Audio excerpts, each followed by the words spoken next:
Hello, happy Thursday, everybody. Josh here with On the Wrong Lead, and we're back for another live stream.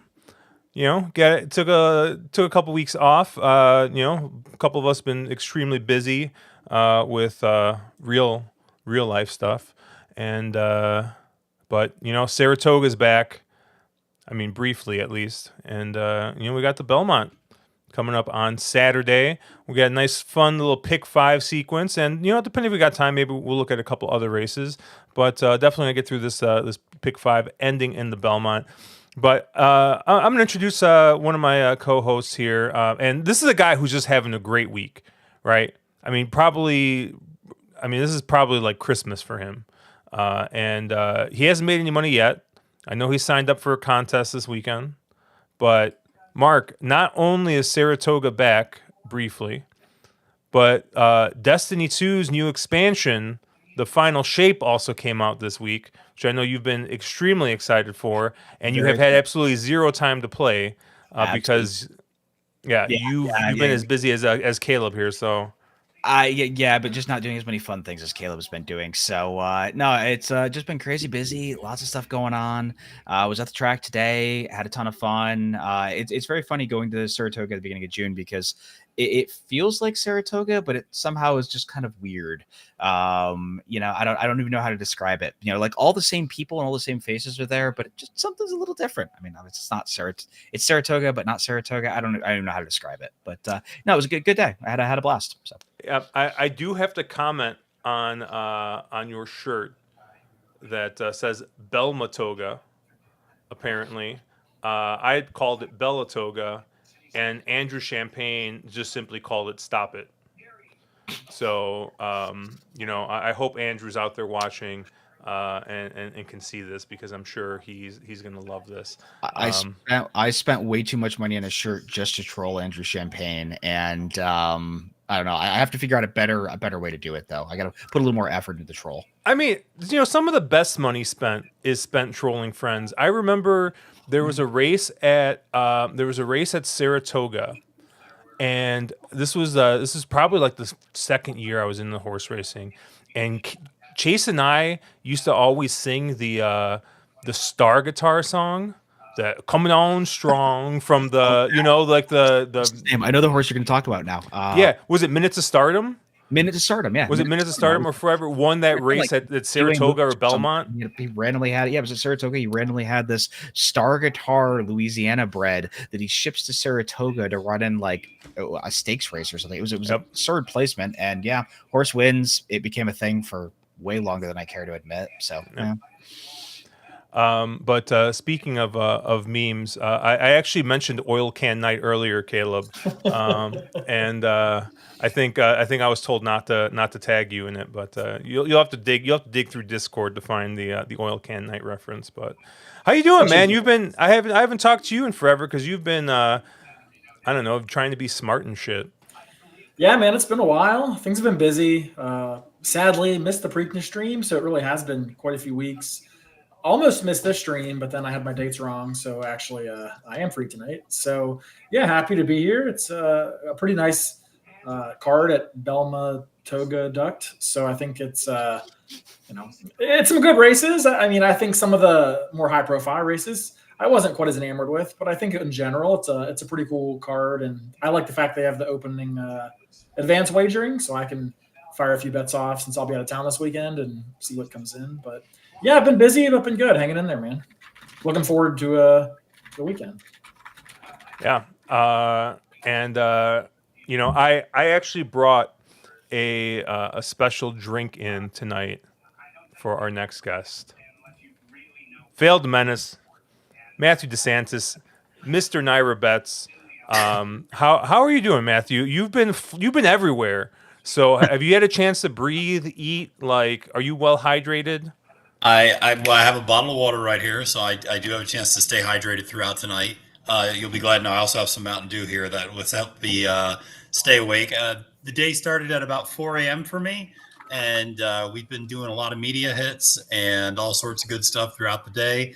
But listen, it's totally worth it, because here's the reality: is that next week, very few people are going to care about a state-bred maiden claiming race at Aqueduct. So I might as well capitalize on people caring about NYRA and caring about what's going on in horse racing while we can. So appropriate for me to complain about that. So it's just been cool to see all of the engagement, all of the excitement up here in the capital region. And Mark's absolutely right. You saw a lot of familiar faces out at the track today. I was walking through, saw Mark actually. I was with my boss, and she looked at me after I saw Mark, who was like the fifth person to stop me to say hi. And she goes, "I can't walk with you anywhere." And I was like, I'm sorry about that. And so, yeah, but it's been great, man. I'm thrilled. And it looks like the weather, knock on wood, is going to kind of work out for us too. Have you had a chance to drink from the spring yet? I've not. No. Have you ever done a video of you drinking from the spring? I'm just saying, content idea. That's a good content idea. That's a really good that might be a Sunday content idea. I can't believe you haven't. Yeah, we do have some other content ideas that we're working on. Perhaps a variation of the show Hot Ones. I'll just leave it at that, but something maybe going in a different direction, but same premise. And then our good mutual friend Sarah El Badwi, I really want to do something called Sundays, Sundae, Sundays with Sarah. Because every Sunday, Sarah usually texts me at about 2:30 and is like, "Do you want to not do work anymore and just get some ice cream and walk around the track?" And that's what we do on Sunday afternoons at Saratoga. So that's kind of the other idea. Do you do real ice cream or do you do Dippin' Dots?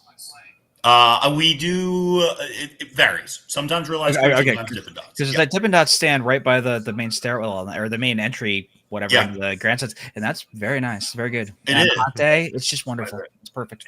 Yeah. But Matthew, I know you're a tequila guy. So I have a bottle of Mi Genta Tequila Blanco here, which is a additive-free tequila that I got on sale. But it's very good. Nice. It's very nice. Oh, what's the name of it again? Mi Genta. Let's see if we can get the. There we go. All right.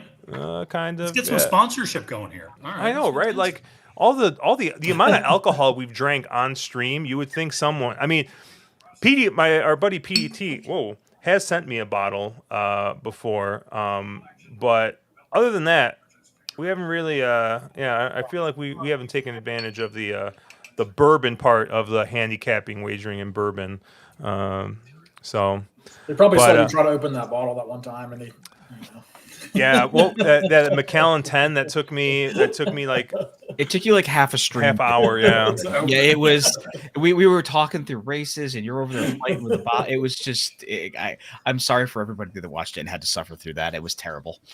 Yeah, I do see Charles B's already talking to watch out for Joel. He's been sandbagging, and hopefully you watched out for Joel in that turf sprint. Where for some reason they just left the rail open for him, and he did what he does and save all the ground and wins on a pretty decent. That was a very, very nice ride on that turf sprint. And then you had the opposite of that in the race like two later, where I guess I thought he claimed foul, but apparently he did not. I guess that was an inquiry. I don't know why there was an inquiry, but it was on the top two finishers. That was one where Javi won. What was it, the 9th? That was not the best riding effort I've ever seen out of Joel. Let's put it that way. I mean, I guess for Caleb, I know you didn't really get a chance to watch much today, but Matt and Mark, you guys were on track. Did you guys see anything with the way the track played, or anything that maybe surprised you, stood out to you, or do you think it's just Saratoga like it always is? I don't think surprised me. I thought the turf played very fair and very consistent. Closers were able to go. Nobody wired, but speed was okay on the turf. I think the dirt. Well, the very first race, Drunk on Sake wired. I think. Did Drunk on Sake wire? Okay. I think so. I think so. Okay, I'll take your. Yeah. I don't remember it that well, but I think on the dirt, speed seemed very good, very, very, very good. And now but it's also hard to say because a lot of times there was a bunch of maiden races. So if a horse wires in a maiden race, is it just that horse is the best, or is it a pace complexion type thing? But I think speed seemed to be a little bit better on the dirt, and I didn't see anybody come from more than 2 or 3 lengths off in any dirt race. But again, not a lot of 2-turn races. Most of them were 6 or 7 furlong, 1-turn type things where you normally want to be more on the pace. So. Yeah, I would agree. It didn't seem, in terms of like an inside outside bias, I didn't see anything there. The horses were making up ground on the outside and on the inside. Yep. Mark, you made the point about, obviously the Gray Wizard in the Belmont Gold Cup came from the clouds to win that race. Yep. It came from all the way in the back. And then, as I mentioned, the very first race, Drunk on Saki won up front. So I think you could do a couple of things there. It was playing fair. Yeah, you didn't see any deep closers on the dirt, but then again, I mean, how many deep closers are there on the dirt? Usually, a lot of times. I mean, mostly the most successful dirt horses, particularly around 1 turn, are going to be your, speed or tracking horses. So, didn't see anything that was too overwhelming. Yeah, and I don't think I didn't really see any races come apart either. So, No. it seemed like a surface that was, was decent to speed. All right. Well, let's get into this late pick 5 here. We're going to start here actually, technically, is this even the late pick 5? They start winning that race 10. No, they start winning race 10 technically. It is technically the all G1 pick 5. Yeah, the late mandatory pick 5 because this is the mandatory one. Oh, there you go. One of them. But anyways, this is the pick 5 starting in race 8 here. The Woody Stevens Grade 1 going 7 furlongs for 3-year-olds.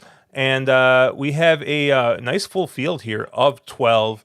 Your morning line favorite is the 7, Prince of Monaco at 7-2, Bookham Dano at 9-2.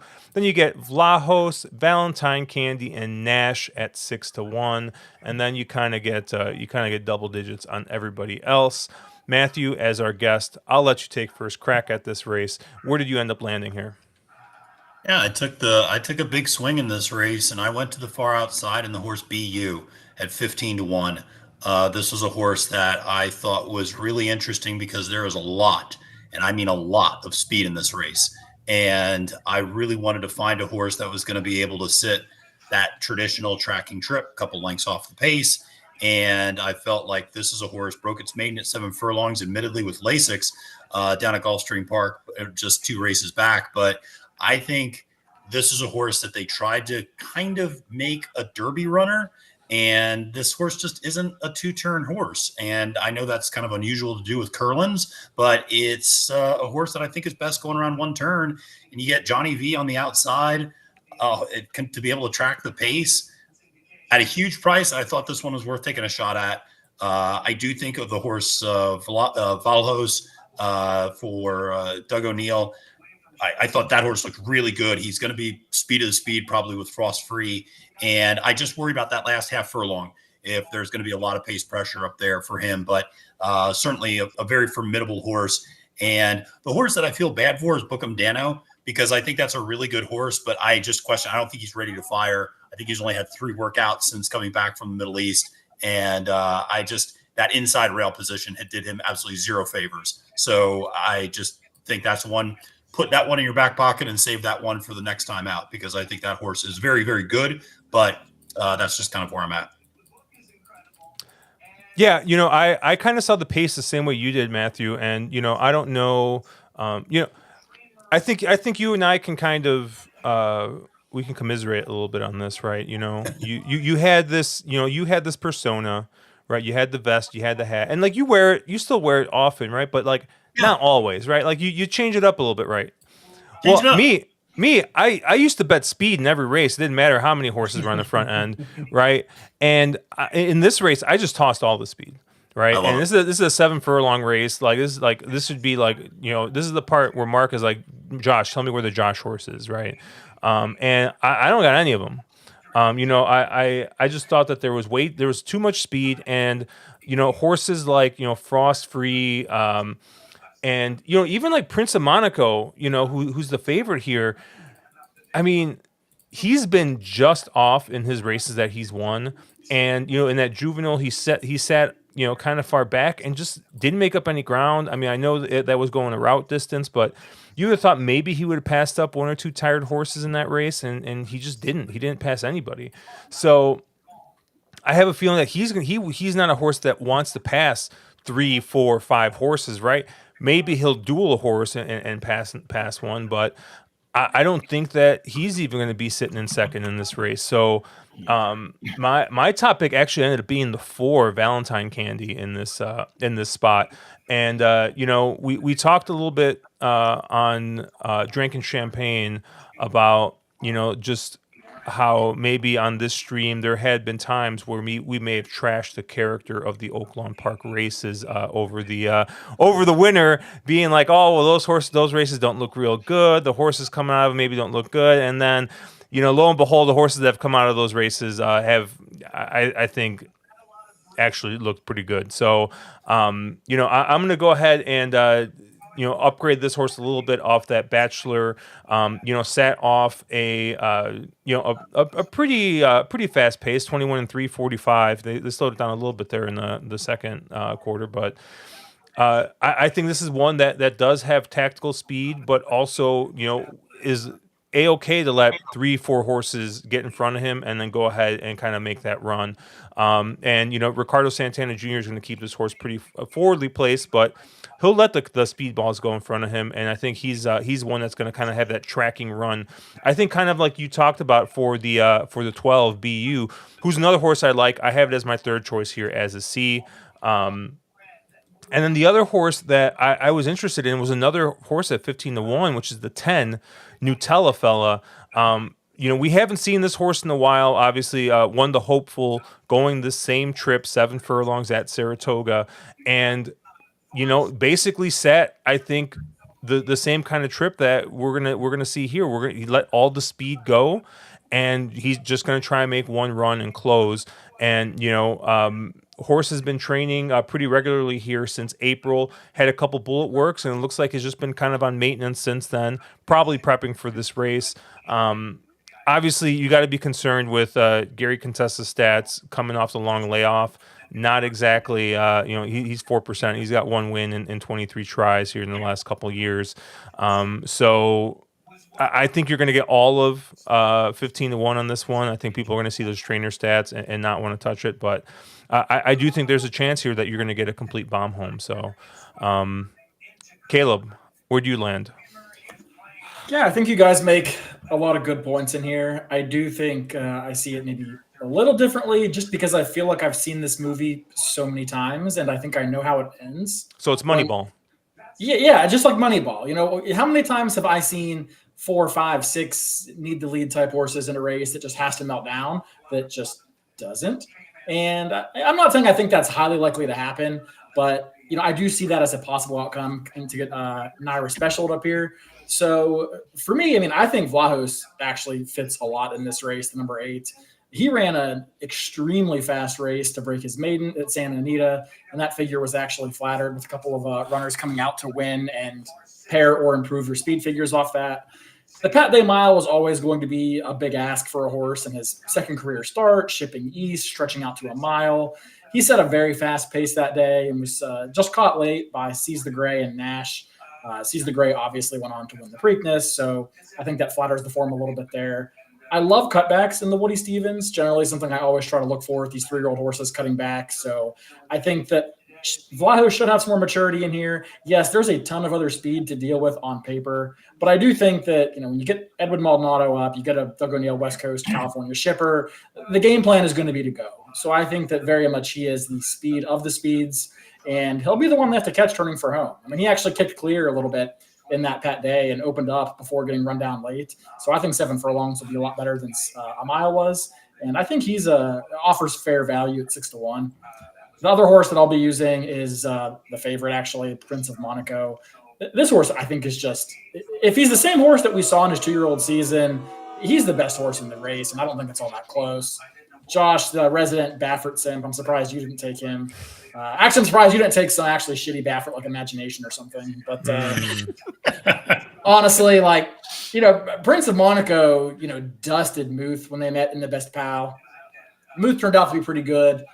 He won the Futurity at Del Mar and then just couldn't quite land a blow in the Breeders' Cup Juvenile. And looking at that pedigree, it's always dubious of whether he really wanted to go that far.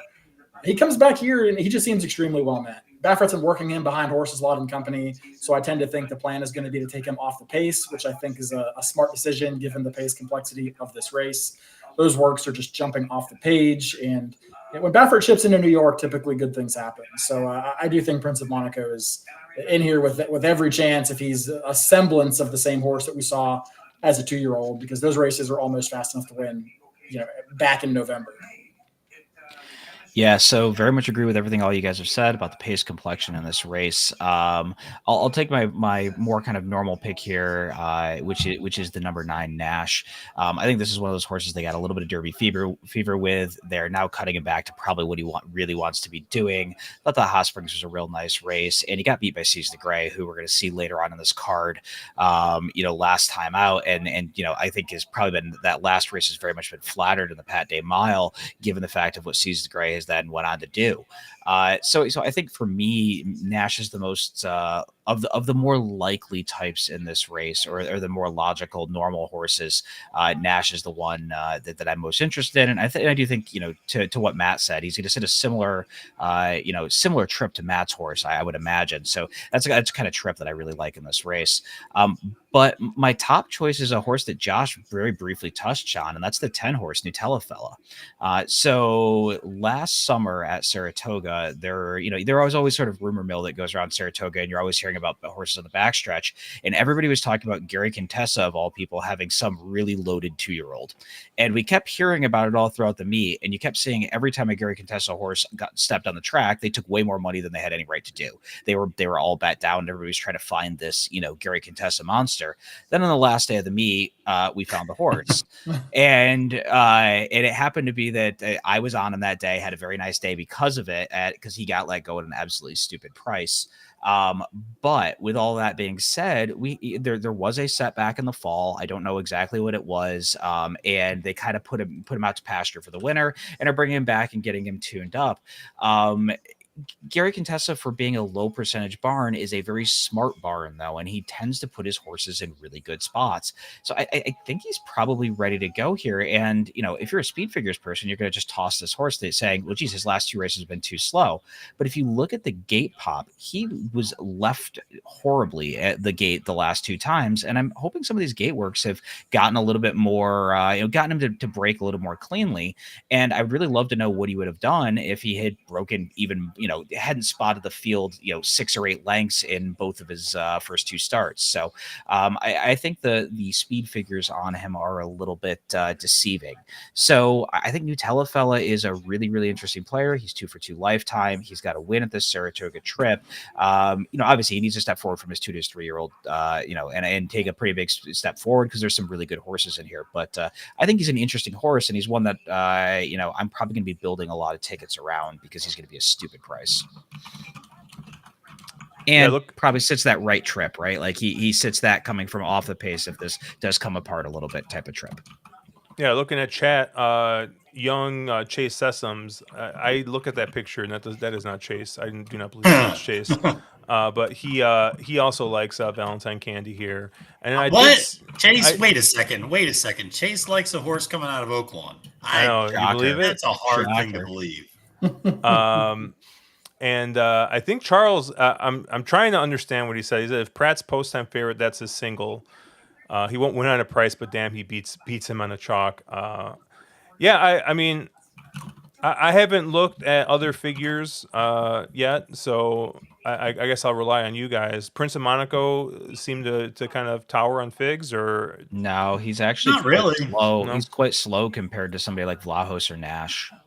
Vlahos, Nash, Imagination all have substantially faster figs. And Caleb likes the horse further. But again, I mean, you're comparing figures from October of the 2-year-old season versus May. Completely agree. Same argument I'm making with Nutella Fella, except for he's a lot faster on his last fig than Nutella Fella is. So, right. Who's the poster child, the filly that just kept on winning like grade 2s and grade 1s, and like with like 80 buyers? It was a Baffert horse. And then Princess Nor. Yeah, Princess Nor. There you go. There you go. Caleb backing Princess Nor. Hate to see it. I've never Don't meet your heroes, kids. Race 9, the Jaipur, one of Mark's favorite races of the year. Unfortunately, not named a disco partner yet. But we're going to be going 5.5 furlongs here on the turf course.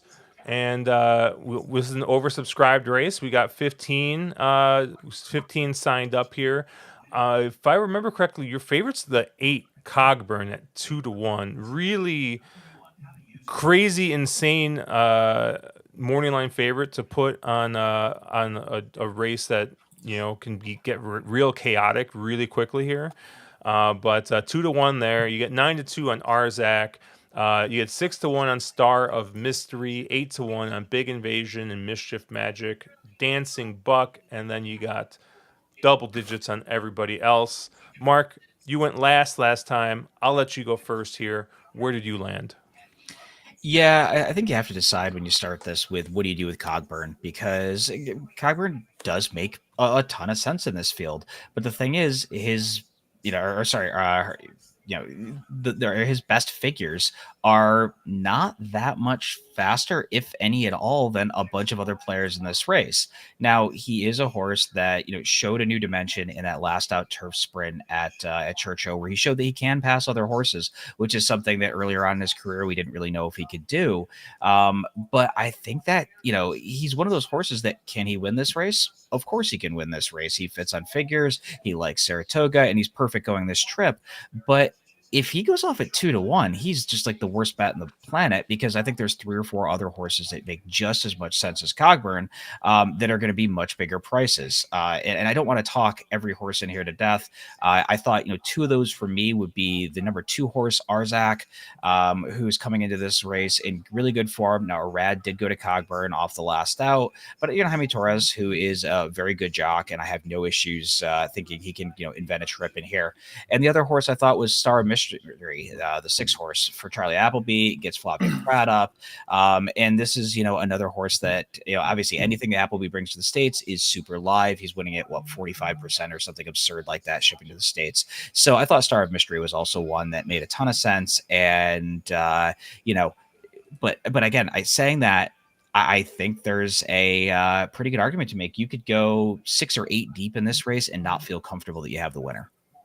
Yeah, and Charles is mentioning IRED getting hurt today, but they did a X-ray, I think, and MRI of the ankle. And MRI, yeah. And they both came back clean. So he's cleared to ride tomorrow. He's on all mounts. I would take a look at him the first couple of races, make sure he's not showing signs of being limpy or hurt or whatever. But I think you would expect him to be up.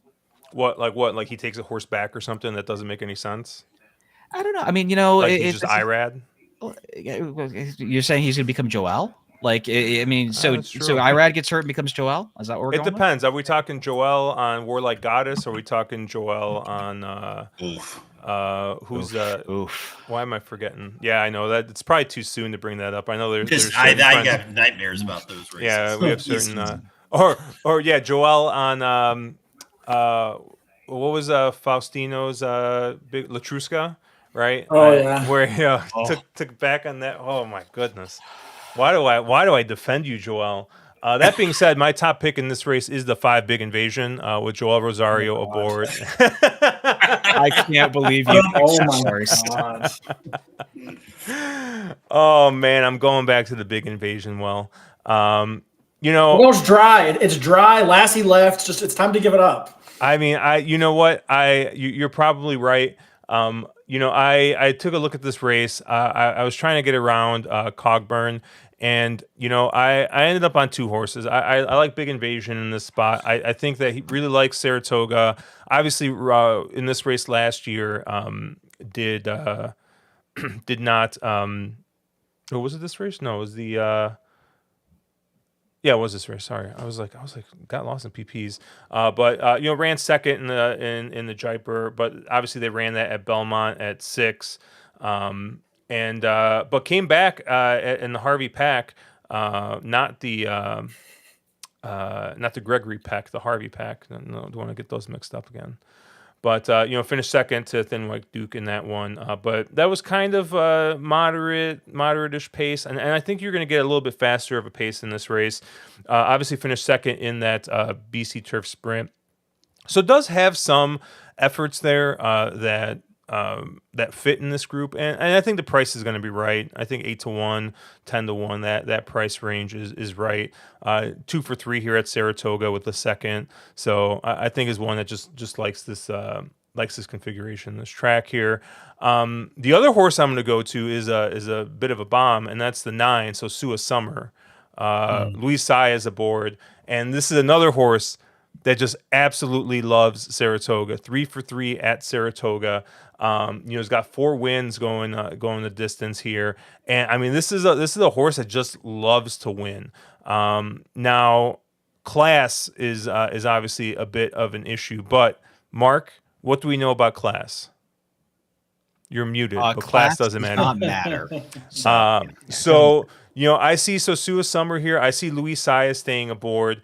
And yeah, I mean, I'm going to take a shot here at a horse that's 3 for 3 here.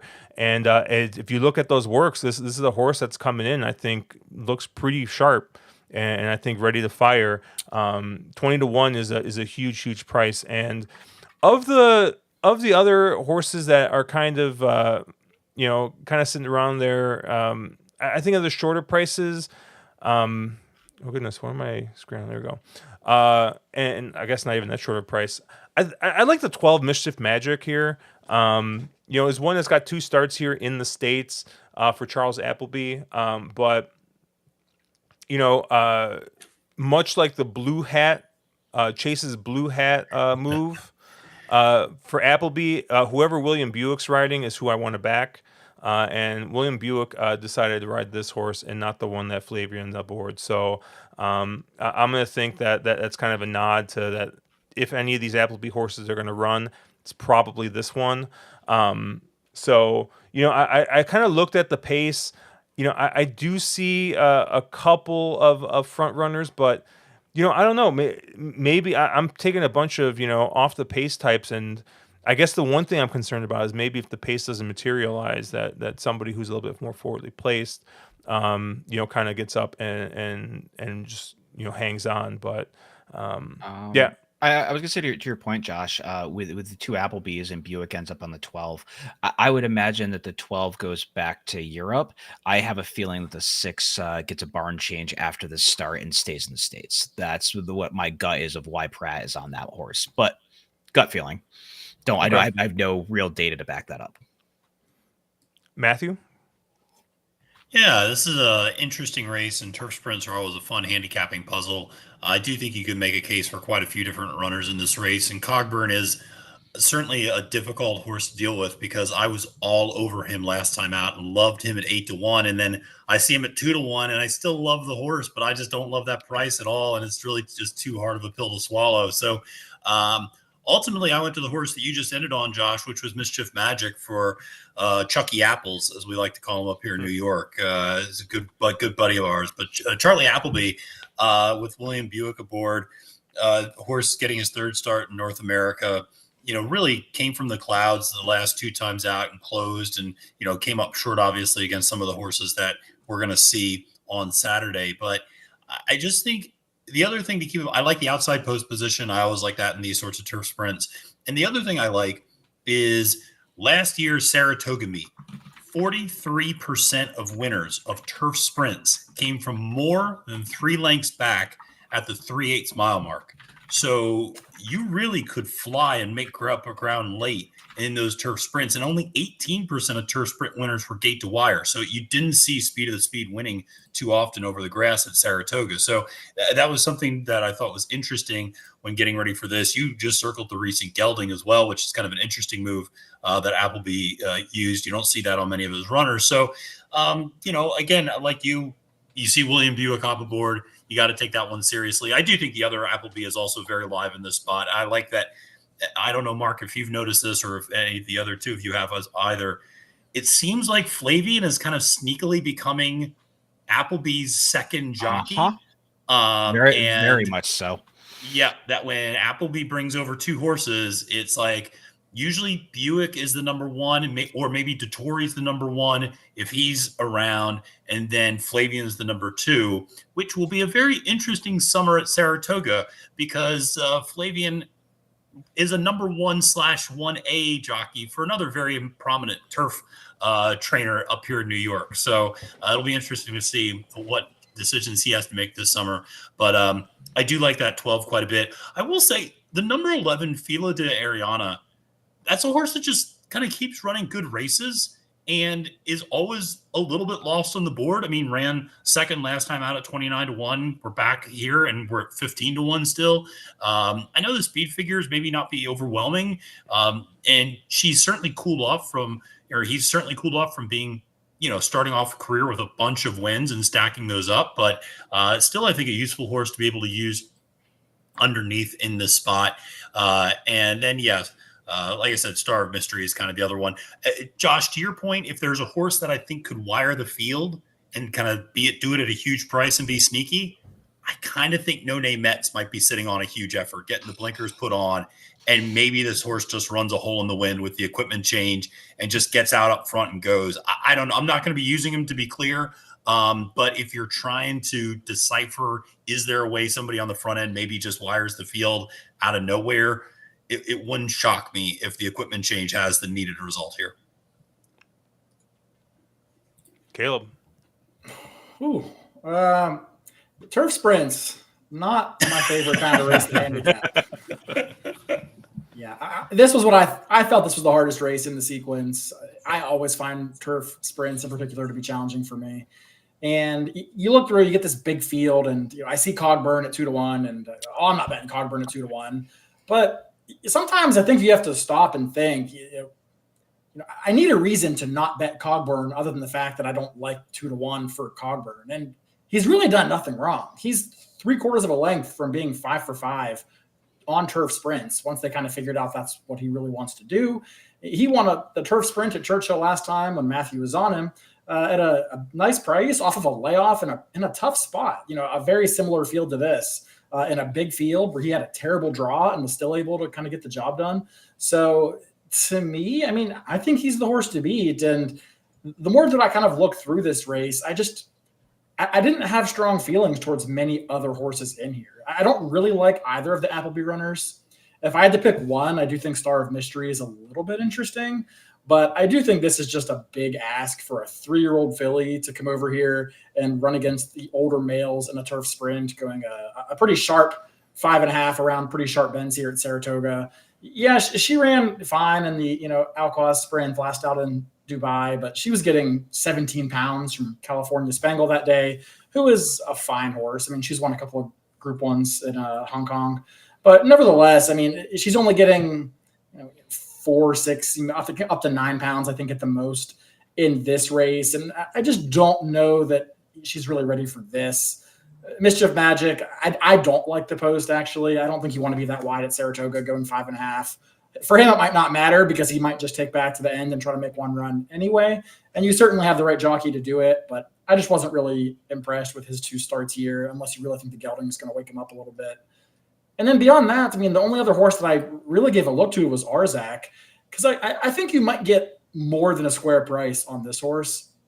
And he's probably the one that I would include after Cogburn, simply because, ask the audience here, switch the jockeys on Cogburn and Arzak, and what price do you get on Arzak? Because it certainly isn't 9-2, and it certainly isn't 2-1 on Cogburn. So I think Arzak with, Jaime Torres up, not my favorite jock to sort of work out a trip here from this post and having to, navigate some traffic, but I think that's going to be baked into the price.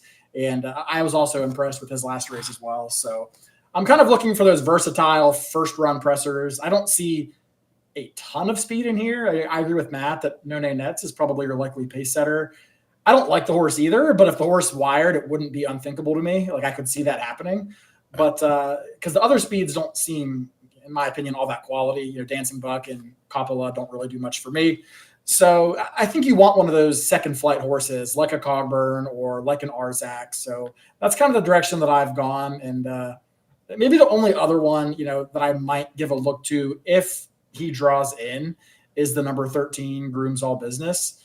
Simply because I thought this horse has quite good figures at some, non-local tracks, mostly at Monmouth and Pimlico, but really handled the soft turf last time, ran a nice race there. Had a little bit of traffic and had to navigate a trip there, but worked it out and was able to pull off the win.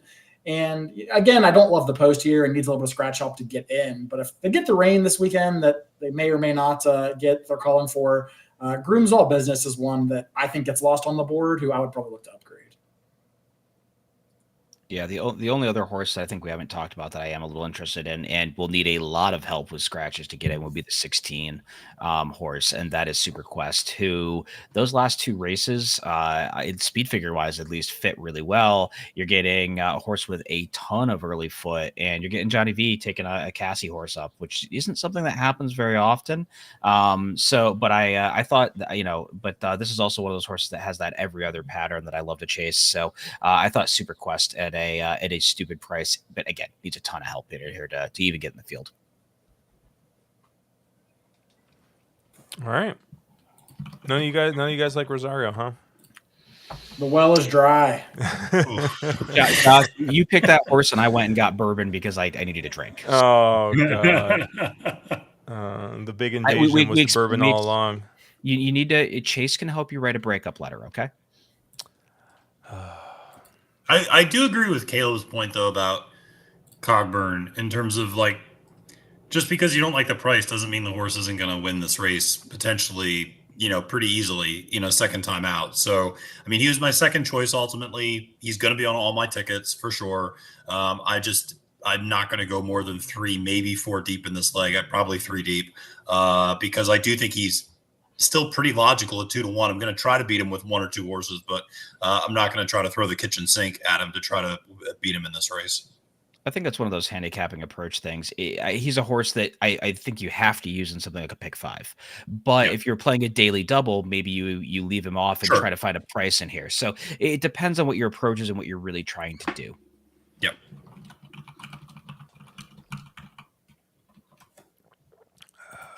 Hold on a second. Where is it? There it is.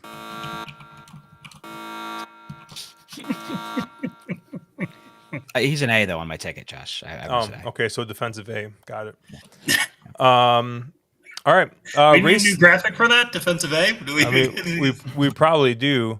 I'm trying to see what I got here. I don't got it. All right. The Metropolitan Handicap, as Matthew loves to call this, aka the Met Mile. We're gonna be going. And by the way, my favorite comment on social media was somebody who was very upset about this being out of the chute. Said, "Well, it's called the Metropolitan Handicap. I don't know why they don't run it at 7 furlongs instead." And I thought that's just about as dumb as anything I've heard today. And I've heard some pretty ridiculous things. I was like, it's the Met Mile, so we're running it at a mile, and that's just the end of that conversation. So. But so we got a field of 6 here. Obviously, Caleb, as Caleb has stated earlier, this is the Stallion Maker race. So he's gonna love all of the breeding prospects of the horses coming out of this race, right, Caleb? It used to be, but it definitely feels like the last few years it's maybe lost a little bit of its luster. I mean, last year was a good race with Cody's Wish, I suppose, but it just hasn't drawn the field sizes typically, that I would hope to see for a race of this magnitude.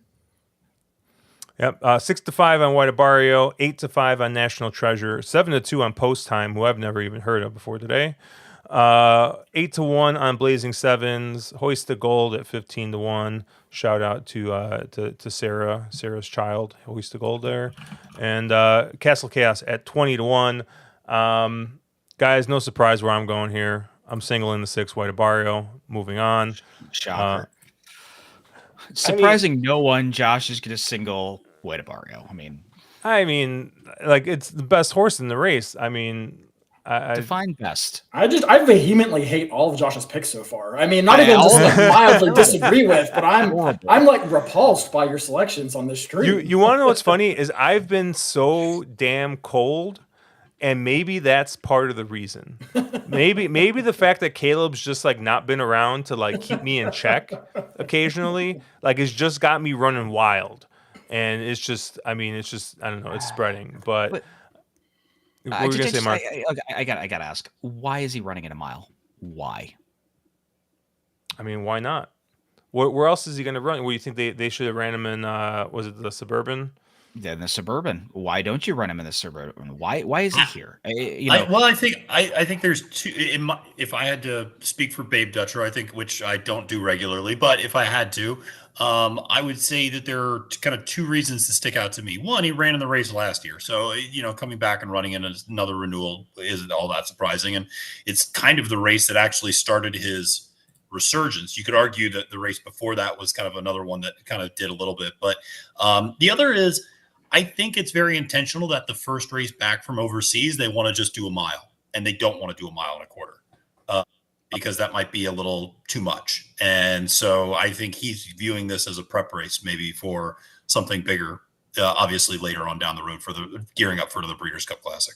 Well, the other question is, and I think Caleb and I were talking about this. We were watching the Saudi Cup card, and we're like, eventually the wheels have to come off Way to Barrio, right? And he got bet like he was a sure thing in that race, and then the wheels came off. So what happened in that Saudi race? What's the excuse? Because I've heard nothing back. It's not like he grabbed a quarter. It was not like there was some sort of problem. He just completely did not show up in the race. And then you have the whole Saudi bounce factor, and he's going to be bet like a sure thing in this race. So he just feels super suspect for me in the spot. I mean, I just don't think he wants to go one turn. But if he goes 1 1/4 turns, I mean, I think that's better.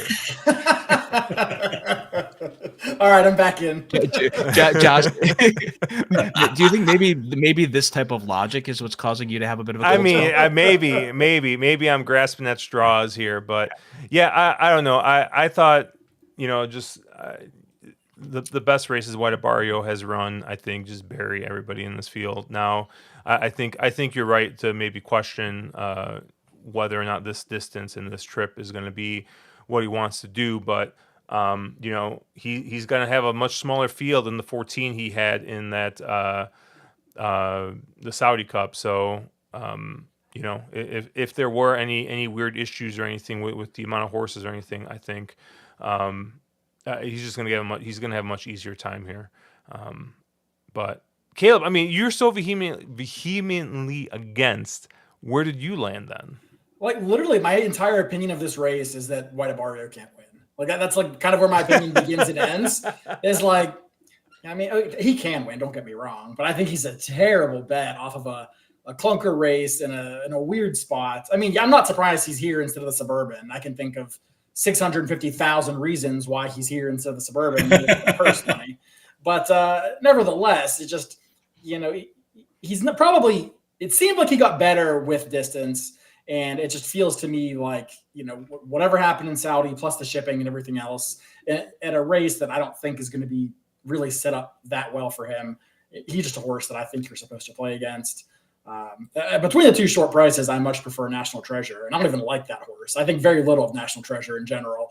But, if I'm taking a shipper at a short price, I'd much rather have him than White Barrio because he acquitted himself quite well in the Saudi Cup. That was a very quick pace that totally fell apart with, Senor Buscado and Ushpa Tesoro coming from the clouds to close that day. So I thought he ran fine. I've always thought actually that maybe him shorter was a touch better. I know he won the Preakness and the pedigree says, distance is fine, but I've always thought that he was maybe a little bit better at these, mile to a mile and the 16th kind of distances. So I like him much better than White Barrio at a mile. I also think he looks to be somewhat, I won't say lone speed because Hoist of Gold probably gets ahead of him in here, but he looks to be pace advantage relative to, in my opinion, to White Barrio coming out of those longer races. So I think National Treasure does fit in here, but I don't think he's a cinch. I mean, I don't think it's a 2-horse race by any stretch, even if that's what the morning line would indicate. And I can talk about more, but I guess I'm a little curious to see where Mark and Matt went first. Yeah, I'm closer to Josh, I think, maybe in terms of liking White Barrio in this spot. I think one of the things to keep in mind is that Dutro is, I think there's two things. One, he just ran in the Saudi. He didn't follow it up with the UAE. So he came back immediately after that race. He's been here. He's got 9 registered workouts. And I know that listen, I play against the Saudi bounce, but I also know it's a horse by horse situation. And a horse like Casa Creed's done it before, goes over, comes back, wins first time out. So you see it done. I don't have the highest opinion of the rest of this field. A horse like Post Time, I will just say, Sheldon Russell rides that horse like it's Flightline. And that's a problem because that horse is not Flightline. That horse lost to Messier. So I have a hard time swallowing 7-2 on a horse that gets a terrible ride every single time out, even if the end result is good, because we're not at Laurel Park anymore. And I have a hard time with that one, because outside of that, okay, you beat Castle Chaos, you beat Super Chow. Okay, like this is another level that you're going against now. To me, Blazing Sevens is the price if you're going to play that I think is interesting at 8-1. Second back from that pretty lengthy layoff. I think 1 turn or 1 1/4 turns is what this horse likes to do the most. I think this horse has shown ability at the shorter distances, and it's only when it gets stretched out that you have those issues. 8-1 seems like a very fair price, and you'll get it because so much money will go to White Barrio and National Treasure because of name recognition, connections, etc. So to me, I do have White Barrio up top, but I think Blazing Sevens is the value play in this particular race, and where I would be going to try to beat the favorites. You did also fail to mention that Post Time also beat your adopted child, Charge It. Oh, no, that's Sarah Elbadweed's adopted child. Oh, and Mark. Okay. I don't like Charge It at all. I think he's a schoolyard bully who beats up on horses that are like allowance horses. And then when he sees real horses, he's like, I was just kidding, guys. I'm not really that good. Just a prank. And immediately runs the other direction. So he's a total paper tiger, much like another horse we'll talk about in the Belmont Stakes, I think. So anyway. Wow, foreshadowing, huh? No. Yes, I like foreshadowing. No. I mean, I think I'm against both the horses that winning this would be bad for horse racing on. But that does leave me a little bit of a quandary of where do I sort of land. So I'm going to be doing a little bit of a rain dance in here, and I'm going to be hoping that this comes up and we get it doesn't really distracting to be sloppy, just enough rain where it's at least good. And I'm going to land on Hoist the Gold. I think that 15-1 morning line, you're not going to get half that. I think he's going to be probably more in that 7-1, 8-1 sort of a range. But every time he's come across, his Cigar Mile was a really, really good race. They stretched him out probably a little further than his pedigree, or he really wants to go in the Pacific Classic. And then they sent him to Saudi, where he did basically no running because he was going way too far. They cut him back at the last in Churchill, which I think he probably get a little bit of a Saudi bounce, and hopefully he's back to kind of his normal self here. How I see the race, I mean, I would imagine he ends up on the lead here.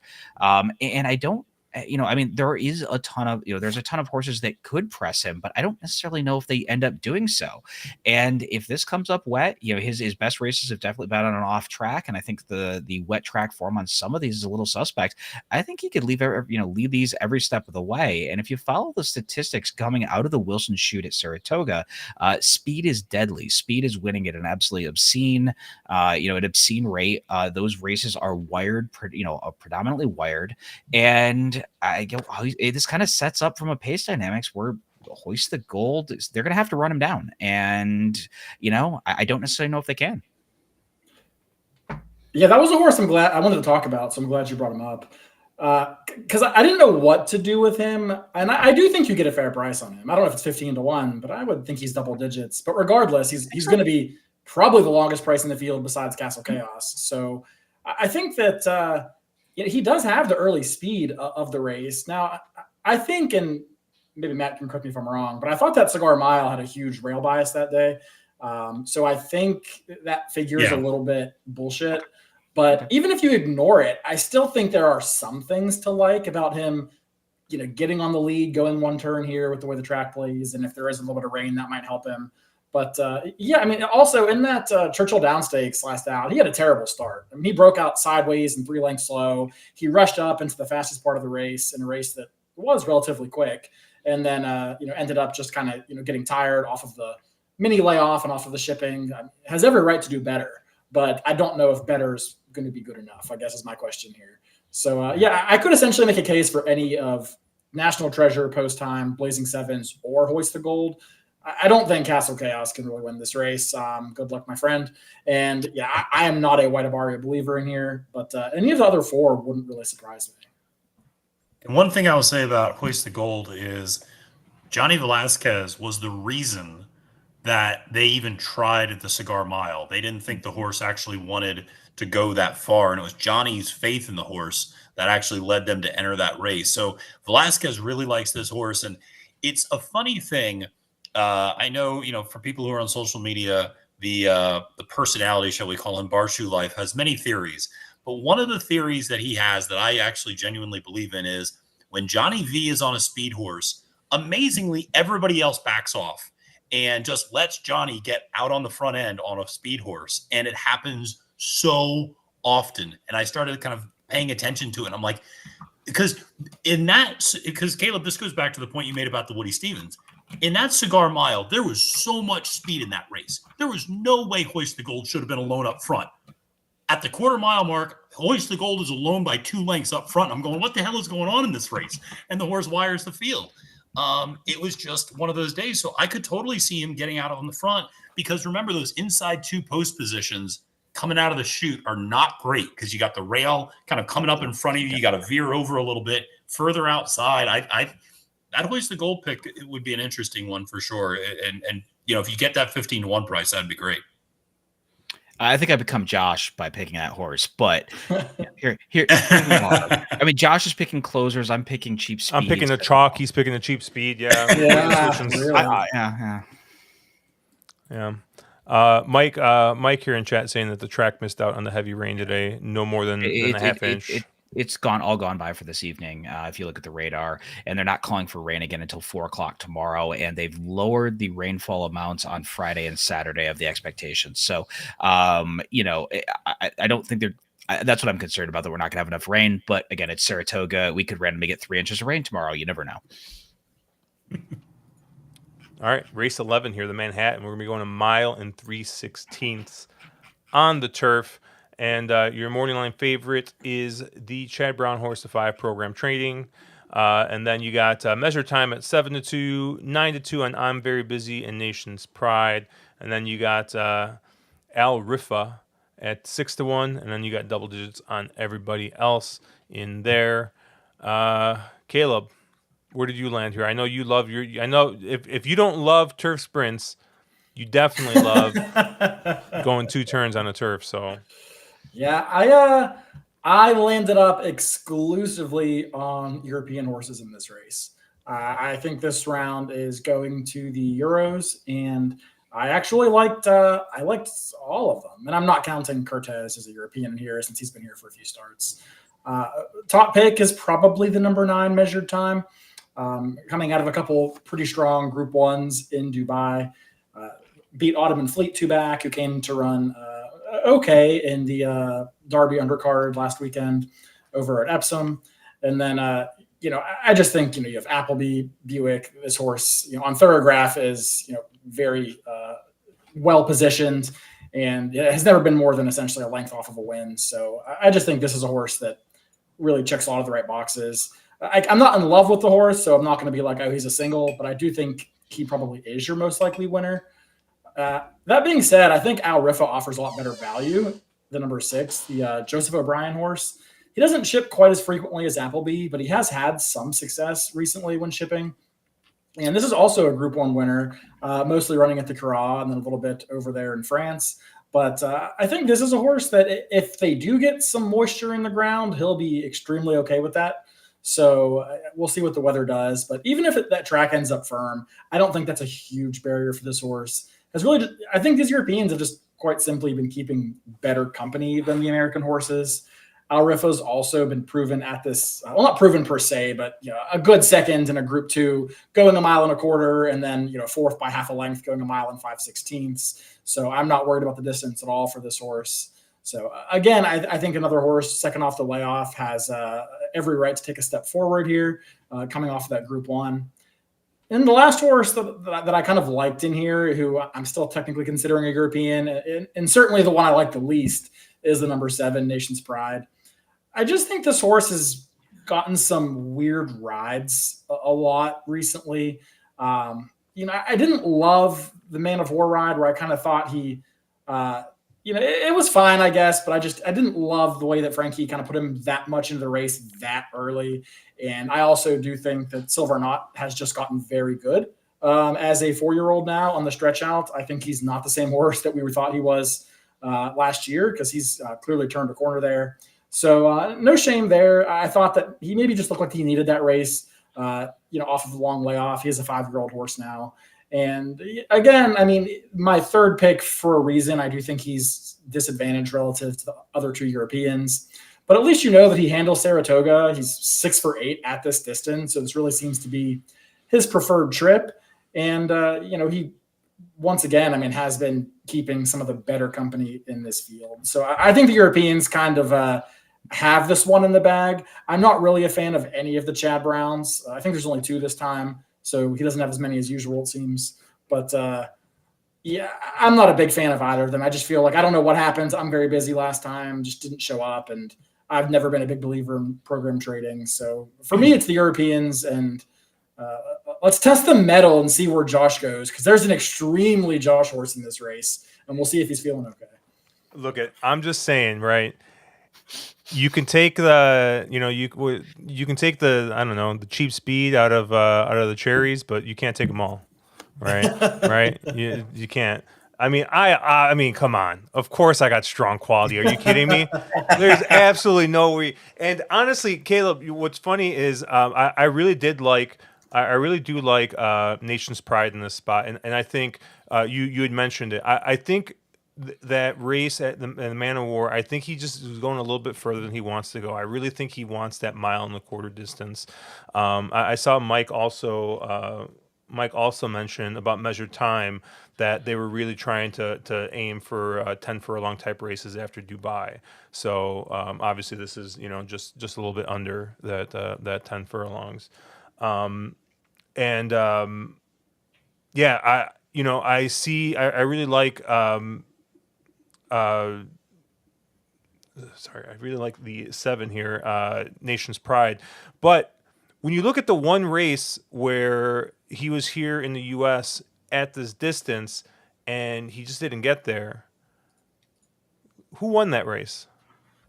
It's Classic Causeway. And how did Classic Causeway win that thing? He won it wire to wire. So,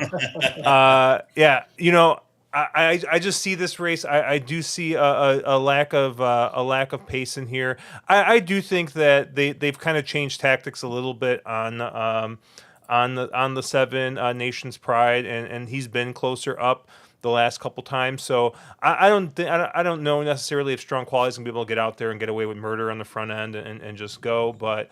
At the price I'm going to be getting on Strong Quality, I will definitely take a chance that someone falls asleep at the wheel and he gets a 50 to the half, 52 to the half, 54 to the half. Who knows? It's New York, right? But I think I'm right there with you, Caleb. I think the 9 measured time looks pretty tough in here. You look at the horses in the PPs and of those other races, and you look what's in this race, and you're kind of like, oh, he ran pretty damn good with those other horses, and those horses ain't here. So I do think the 9 measure time, he's a very, very solid lone A for me. I am going to use Nation's Pride as a B. I'm going to take a flyer on Strong Quality. If I'm playing like a pick and pray contest, that's the type of horse I'm targeting. If I'm out of every single possible type of horizontal by this point, it's a win bet.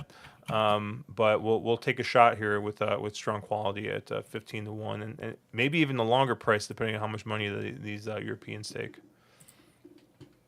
And Kevin Matthew is still laughing at your comment of Sheldon Russell writing posts on like Flightline. It just kills me, because I watched Brittany and Sheldon a lot. Living in Northern Virginia, going to Colonial, going to Malaro Park. I like both of them quite a bit. I'm a big fan of theirs.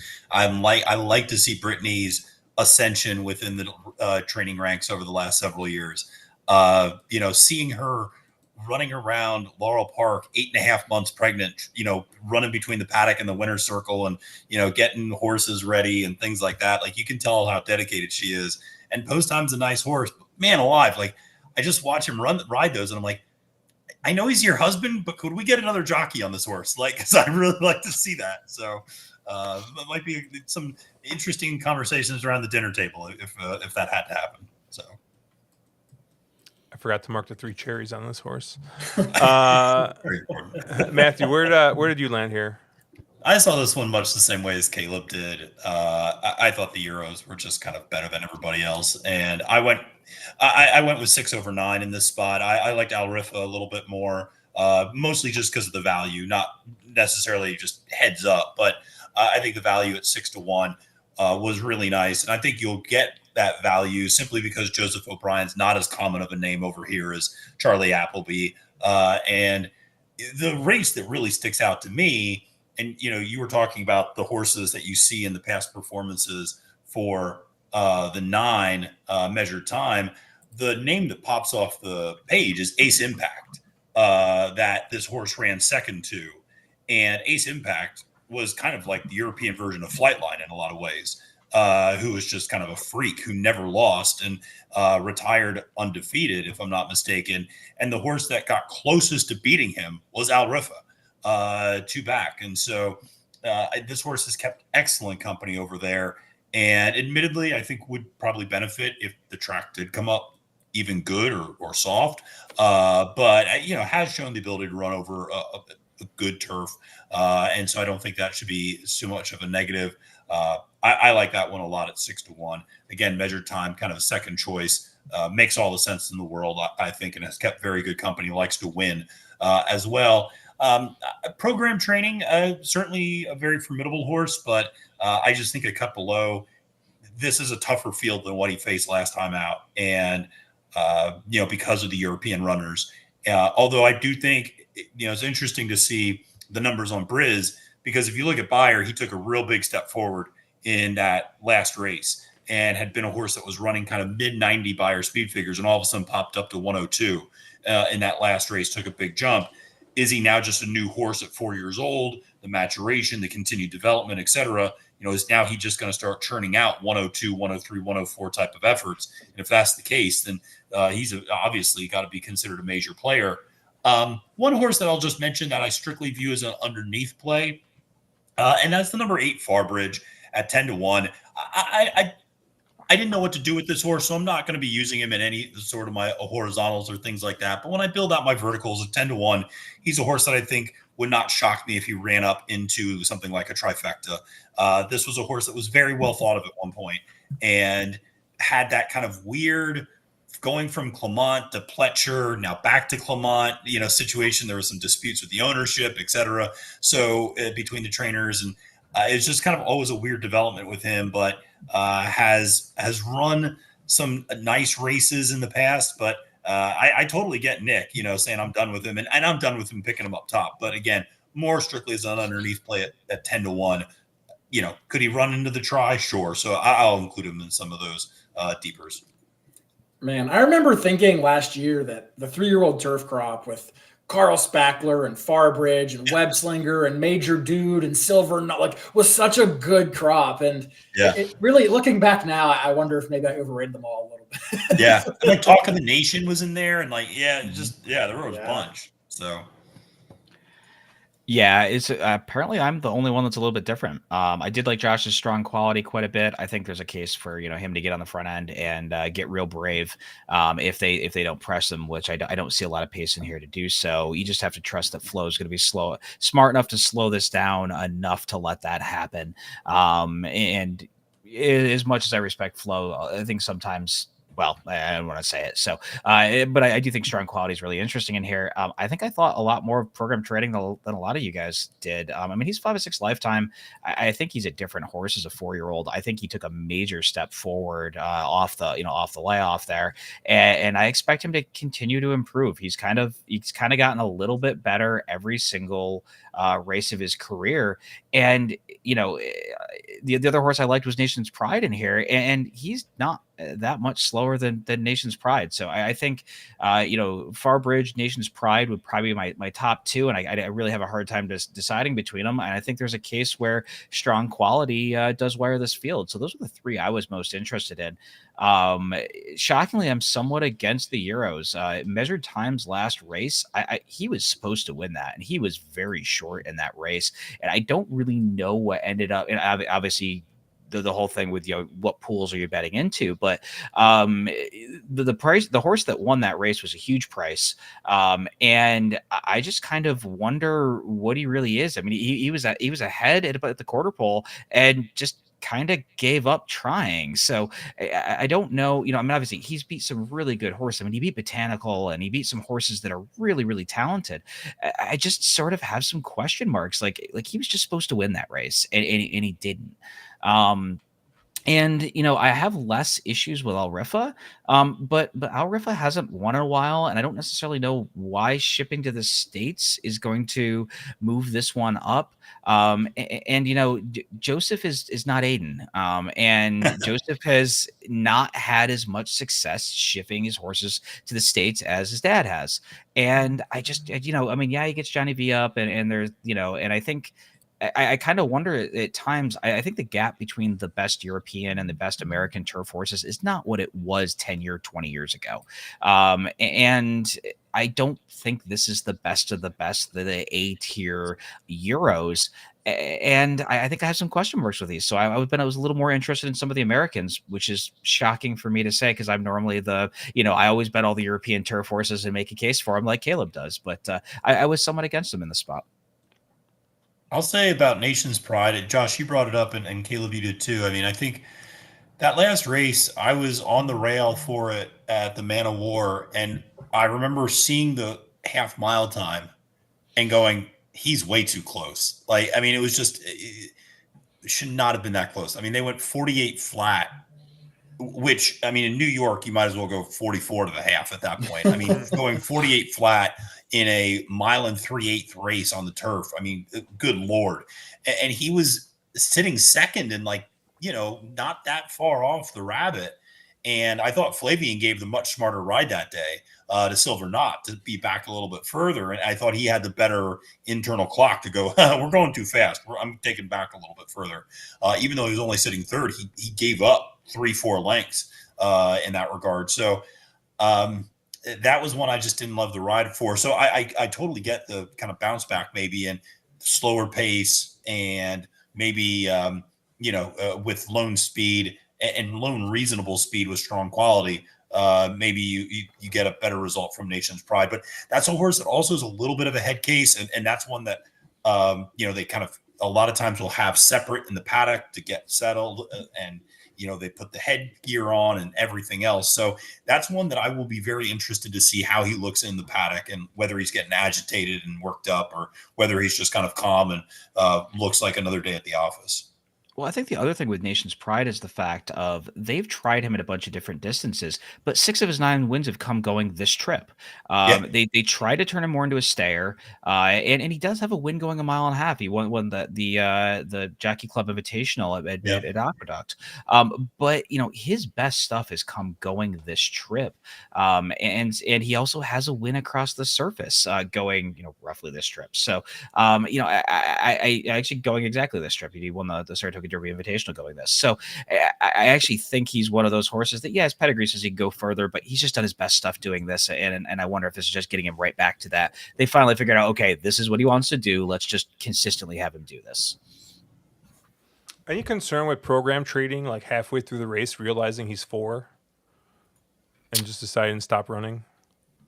I think halfway through the race, he's going to realize that he's the male version of Bleecker Street, and he's not supposed to be this good. In my non-quantitative analysis, is the horse debuts at Monmouth. He then gets eventually shipped to Colonial and then Del Mar. This is not your path for Chad Brown's best horse in this barn. So I think this horse maybe overachieved a little bit. I'm not convinced. The figures are very polarizing for that Turf Classic, depending on which set you believe. Thoroughgraph and Brisnet do not think that was a very fast race. Timeform and apparently Bayer have it quite a bit faster. Because of the So pace, I bet. I mean, yeah, I think if it you was look at the the pace in pace. the final time, The yeah. pace was on the slow side, so time form does upgrade it a little bit for how he came home. But yeah, I see what's behind him. Web Slinger really hasn't stepped forward at all, and Naval Power. I mean, he's an Appleby who's kind of just okay. So yeah, I mean, he's not for me. He's certainly not as the favorite, but yeah, I don't think he'll be the favorite when they officially pop the gates. we think I don't actually know who will be the favorite, but I do not think it will be program trading. I mean, I think it has to be him or the 9 would be my two kind of guesses. I would think Measured Time takes a ton of money, and I think Nation's Pride drifts down. I think if anything, program trading drifts up. But I think I think they're going to be a lot closer when the gates finally pop. And we could talk this race to death, but I'm not using the 1. I'm very busy, but I'm curious what you guys thought of this horse. I mean, another horse who I've never thought really much of came through with a huge run at the fairgrounds that was fast on every set of figures, and then did no running at all in the Turf Classic. I mean, any of you guys using I'm very busy? I have the horse written as a C, maybe, but I had a hard time getting there. Yeah, I have a hard time getting there with this one too. And you talked about the trajectory that Chad horses take. I mean, going to the fairgrounds is not usually the most common trajectory to go down there. And, it does certainly seem like those two races, and it's so funny to see how identical it really looks between Briz and Beyer. Those two races really start to look like anomalies. The Pegasus World Cup Turf and the Muniz Memorial. And, I'm reminded of a horse, won the United Nations a couple of years ago, maybe back in 2019, 2018, or 2020, and just had one huge figure and never ran a lick after that. Caleb's familiar with those types of horses. The maker horse. It was the maker horse. I think so, right? yeah. And I feel bad because I always remember that horse's name and now I'm blanking on it. But I just think sometimes you get a horse like that just ran really well. So not a horse I'm using in this spot with a potentially gimpy Irad Ortiz Jr. up on the mount. Was that Tribufan or Aquaphobia? No, God, you guys keep talking. I'll find it.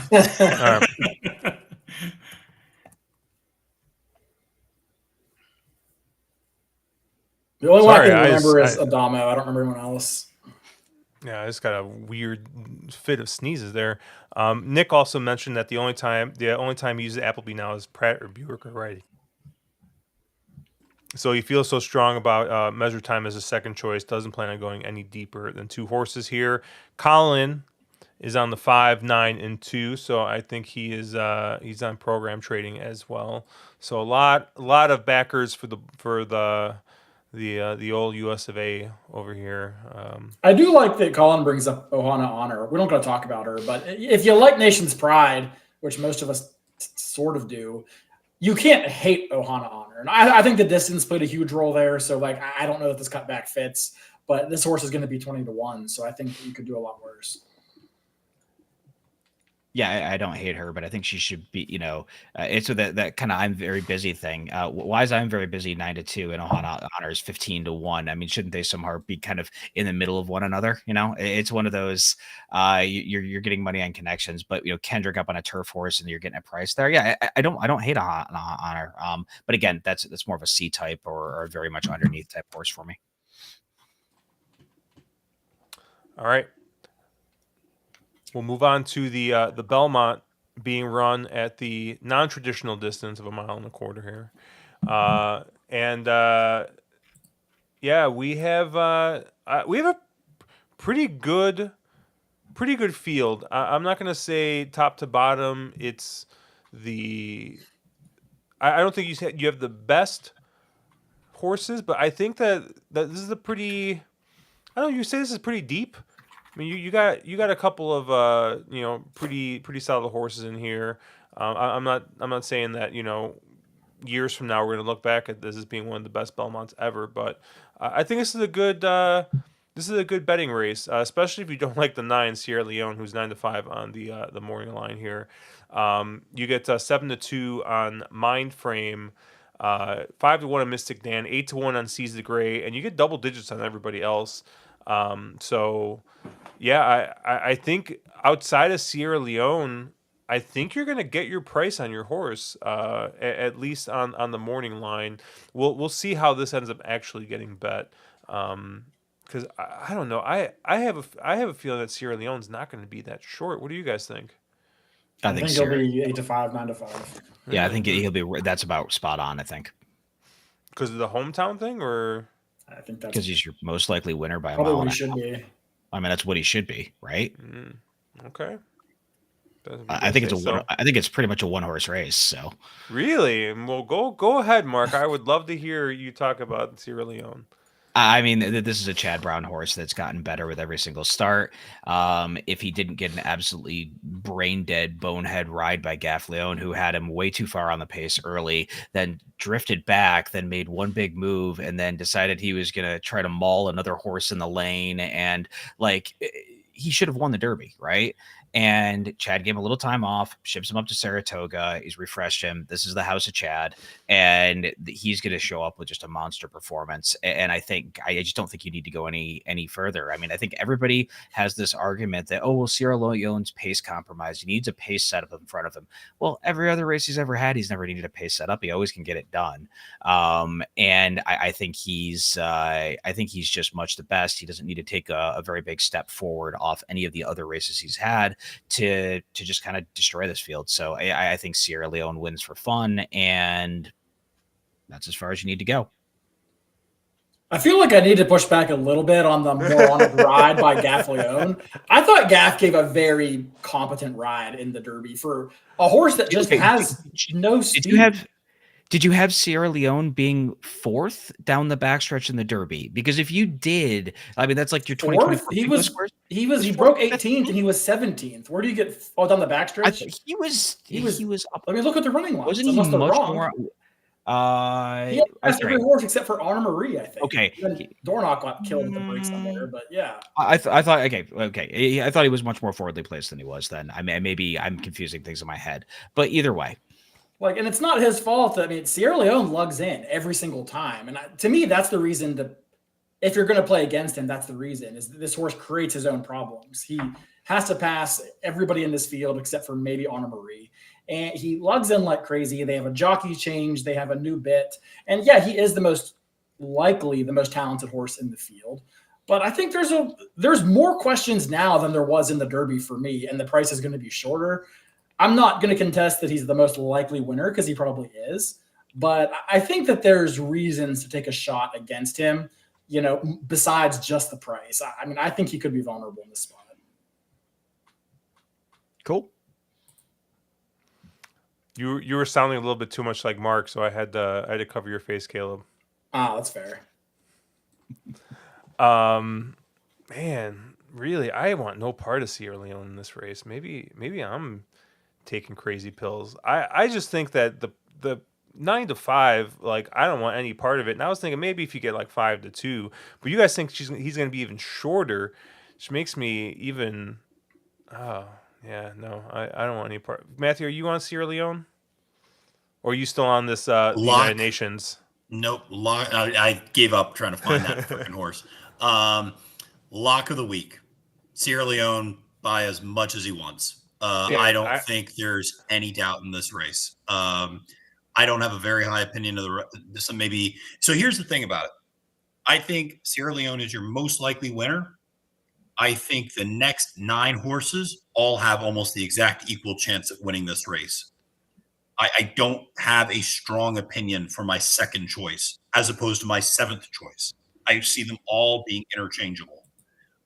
So when I'm thinking about putting together a ticket, if I have one horse as my most likely winner and then no differentiation between 2 through 7, well, I'm using my top choice as my single, because then how deep do I spread? And then it just becomes totally arbitrary where I stop, because Honor Marie has just as good a chance as Antiquarian, I think. So like, why would I stop including one and not the other? So I think this horse is just that good. I think Mind Frame's a complete fraud. I think that horse is, we have seen this story, this entire Derby trail. Every Derby prep trail, we saw some horse with a huge maiden and a great allowance race and everybody go, ooh, Conquest Warrior, Change of Command, Dymatic, Nash, Carbone. They're all they switch off Lasix. They have to stretch out, and suddenly another horse looks him in the eye, and they go, "Oh, I don't actually want any part of this. I'm going to go to the Woody Stevens and the Pat Day Mile," and they're much better at that in that spot. I just see the same thing with Mindframe. You're going from a mile and a 16th to a mile and a quarter. The best horse you beat, by the way, is Cornishman, who, oh, by the way, Antiquarian, who's 12-1, beat for his maiden breaker. Like, that's the best horse you beat. Get the hell out of here. And I just, you're going to be speed on the outside with Seize the Gray and Dornick to your inside. Okay, good luck with that. And yeah, I sure really believe D. Wayne Lucas when he says Seize the Gray doesn't need to go to the front. Yeah, by all means, take back from the inside rail. See how that works out. So I just, this race sets up so well for Sierra Leone. It stinks because he closed into 49-0, 114-0 in the Risen Star in a race that Track Phantom should win 999 times out of 1,000, and the only time he doesn't is when Sierra Leone's in the race. He doesn't need a pace setup. He's just better. And do I think it's a jockey upgrade? Yeah, I do. From Tyler to Flavian Pratt. I think the bit might help, and yeah, he lugs in. But that just shows you how freaking good he is that he lugs in and he's still better than everybody else almost. And so to me, he's the single. I kind of didn't try to overthink this race at all. I could make a legitimate argument for 7 other horses to finish second. I think that it's a nice, very even crop underneath, but I have Sierra Leone as my top choice. Is the one Josh, so the 7 horses, right? But the 8th and 9th horse is one of those Mind Frame that you were like absolutely not Mind Frame and Protective. Josh, can we get Matt on more often? I like this guy. I really like him. Well, I guess I'm going to be the lone dissenter. He says here. My points. He just articulates them much better. Well, no, I just went on like a little bit of a WWE style like monologue. For the opening, bits. So I leaned into it a little bit. I'll make that your ringtone for when you call me.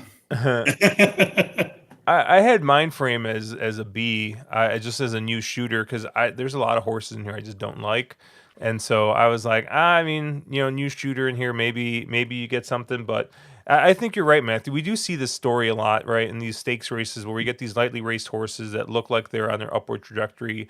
They go against actual other horses, and then they kind of get found out a little bit. And I'm not thrilled with the 7-2 price. I'm hoping that maybe that was a misprint, or because I think that's what he's probably going to be. I think David. Look, I'm going to tell you guys right now, if these prices really are where they're at, I mean, I might have to phone a friend, back the truck up, because I'm going back to the Mystic Danwell. I'm going back to the Mystic Danwell, guys. I mean, he's going to be sitting just outside of 2 speed horses once again, right? In Seize the Great, who's going to have to go. I think Resilience is going to show a little bit of speed, but Dornock has only got one place to go, and that's forward. And I think he's going to sit there, be able to tuck in on the rail, save all the ground. And I mean, we saw this story happen before. My real only concern with Mystic Dan is this is the third. He's run the previous 2 Triple Crown races where Sierra Leone's gotten that breather. And that was really my question. But as soon as I saw the price, that's absolutely ridiculous that Mystic Dan would be 5-1 when Sierra Leone's 9-5 in this field. It's my top pick in this spot. I think value-wise, that makes the most sense. Is my actual lone A in this race. I'm taking two kind of new shooters in the other races, in the other spots in Mind Frame, and then the 5 Antiquarian, and I'm really just like, I'm just looking for somebody else to kind of show up, be a new face, and take a step forward. Because I've seen a lot of these horses already. I've seen the Wine Steward enough to know, hey, I'm good. I've seen, Seize the Gray. I think would obviously just jumped ahead with the muddy track last time. I'm going to go ahead and put a line through that race just because I obviously got out there on the lead, and nobody pressed. Heck, we thought the Baffert horse was supposed to go, and Frankie is like, "Hey, this horse doesn't like kickback, so I'm gonna, put him. I'm gonna take him back for some reason and keep him wide." And he got away with murder on the front end. Yeah, the pace came back and looked like it was honest, but I mean, 47-1 for horses of this caliber is just no. I mean, if you're a good enough horse, you should be able to wire that type of race. So I don't think he gets that type of trip here. I think the horse is actually going to look him in the eye. Hopefully, Dornock actually breaks. And yeah, I just see Mystic Dan sitting on the rail and getting the better trip here. So at 5-1, I'll take a shot there. I'm going to use the other two horses, the New Shooters and Mindframe and Antiquarian, as maybe potential other plays, but the price on Mindframe has got me questioning whether or not I'm going to use him too. But especially if you guys think that price is going to hold, I just assumed he was going to float up a little bit. But I think Mystic Dan is the way to go in this race. My distaste for Josh's picks just continues on and on. I know I kind of dunked on Sierra Leone a little bit, like while conceding a likely winner, but I won't have Mystic Dan on my tickets, your tickets, or your cousin's tickets. I mean, what about your dad's ticket? He'll probably have Mystic Dan. Yeah, so, but, right. I mean, I kind of a proven mudlark couldn't run down Seize the Gray. Just I don't know. Yeah, he was lucky to win the Derby, and I just think he's very exposed. But he's the one that I think could take more money. I do kind of think 5-1's a little bit high. He might play longer in horizontals, but in the win pool, with the public money coming in, they see Kentucky Derby winner. He might take more money than that, but you got to figure he's basically 5-2 in the Preakness, and Sierra Leone wasn't there.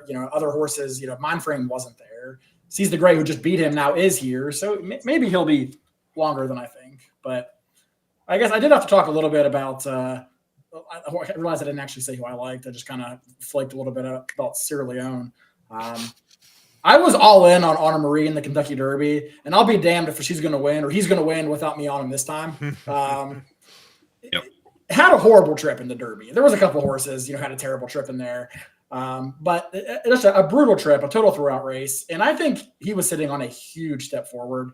And I still think that he kind of was and kind of is. I mean, he got back to the races pretty quickly after that.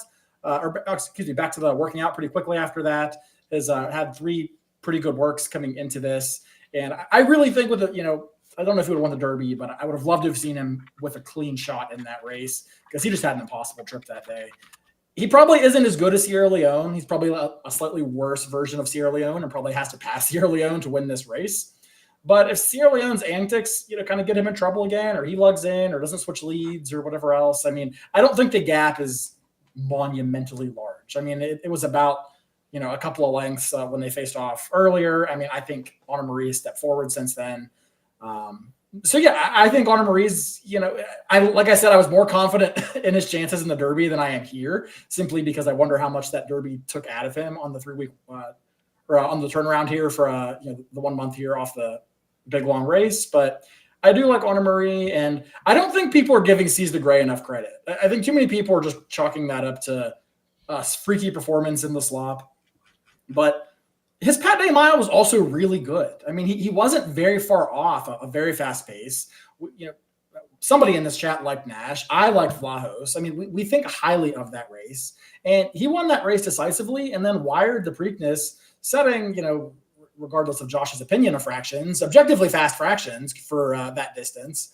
And I just think that, he had an easy trip, and maybe as far as he wasn't pressed, and maybe the mud did move him up.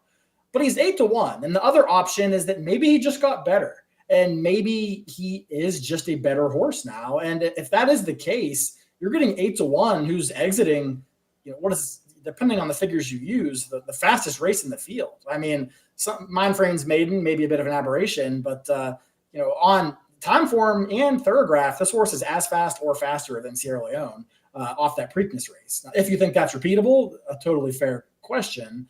But this is a horse that, if he is just getting better and it wasn't a total aberration, I think the price is right to back him in that kind of a circumstance. I will bring up something very quickly, which is we do have some early wagering data for the Belmont because the wagers are open for Saturday, and it does not appear early on, at least, that Seize the Gray is going to be any part of 8-1, as he is currently the second choice at 3-1 in early wagering. Sierra Leone floated up a little bit to 2-1, and Josh, you may be right. Mindframe is currently 7-1 in early wagering, and obviously only about $250,000 in the win pool, if I'm not mistaken. So obviously a lot more money is going to be coming in, and could change. But I just thought that was notable, and I think the concern I always have with Seize the Gray is the price, just because it's a my racehorse horse. And so now you have 2,500 plus very excited owners who, are going to want to put some money on their horse that won the Preakness. And, I don't know if it's going to be 3-1, but I think you end up maybe at 5-1, 6-1 with this horse. I don't think you get 8-1. So I do think that he's a horse that maybe you get overlooked a little bit. That I agree with you that people are kind of discounting. And, as much as I have to assume that at some point 5 races in 11 weeks catches up with you, his last 2 races were his best 2 races, and you just kind of go, okay, maybe this horse is just kind of an old school throwback and just keeps getting better the more he runs. So who knows, and he's going to save every bit of ground on the inside, and I think they're going to be aggressive out of the gate. And and just because the thing is, Dornick is not fast out of the gate. He's not a quick horse. He's not like Classic Causeway, who is like a quick horse but not a fast horse. He's kind of the opposite. He can be fast, but he's not particularly quick.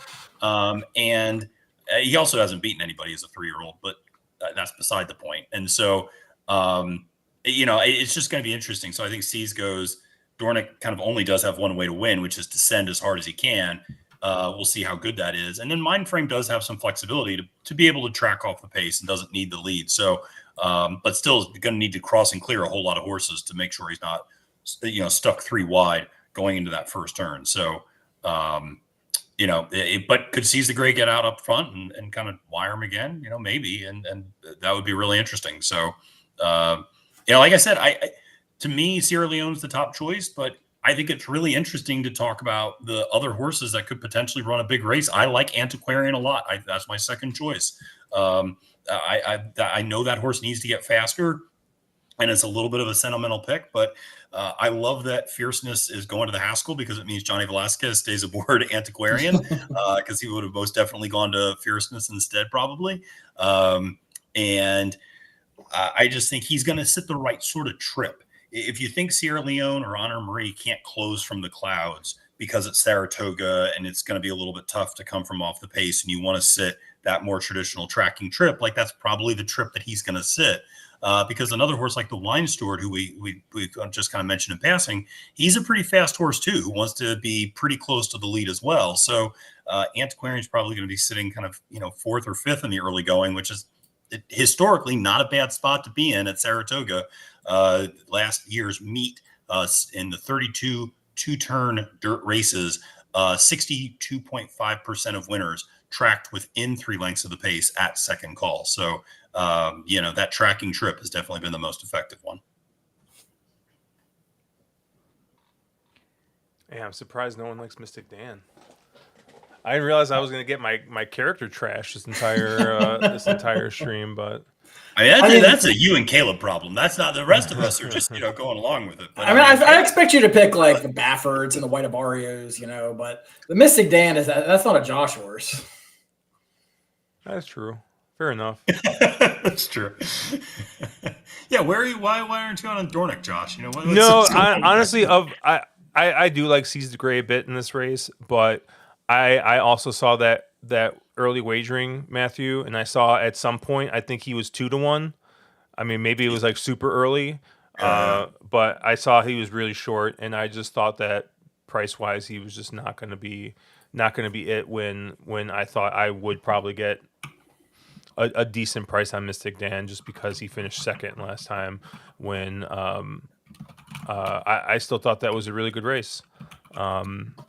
I thought it was a good race, and I just thought Caesar Gray kind of had it. I think a little bit more his way. I know Caleb says that they were honest fractions, but I mean it's a muddy track at Pimlico. I mean speed usually carries at that type of track. So Well, nobody said it, but there's a B word I always get yelled at when I use, and doesn't Caesar Gray bounce to the moon off that last effort? I mean, it was like a 15-point buyer top for him all time, and he just screams like he's a bounce candidate. Now, technically, he's won every race they've ever put him on the front end for, so it was just a factor of tactics.